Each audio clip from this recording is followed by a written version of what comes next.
spravodlivý, Otče, Otče, láskou korunovaný.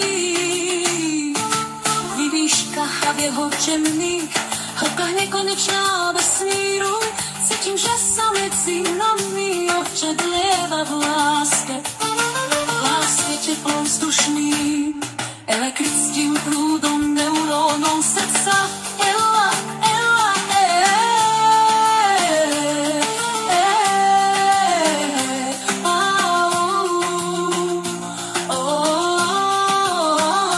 Ach, teplo vzdušným vlánkom vetra, ako raný svit slnka.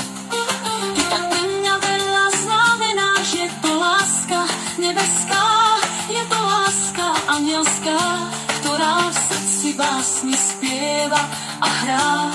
Ako túžim vás milovať samotného kráľa a finiteľou duchovnou láskou, ako to opienie dvoch duší, presne tak, ako to vesmíre funguje tak, to horí túžbou Otče a kráľa v srdci vás milovať a ctiť i v zdraví, i v chorobe, i v dobrom, aj zlom, na život a na smrť prosím. Otče, ty si láska večná, ktorá len tak nezhasne. Tak ak ešte ma máš rád, tak daj mi znamenie. To v afinití opojení túžim zažiť s tebou.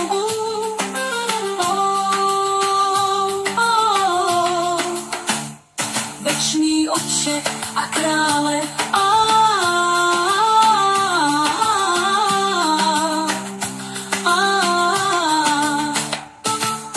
prosím ťa, prídi mi na pomoc, lebo ja od smedu o tvojej láske umieram. Dychtím za tebou, ako smedný jeleň po vode. Si mi vzácný, ako smedný kvapka na púšti, alebo ako hladujúci na smrť.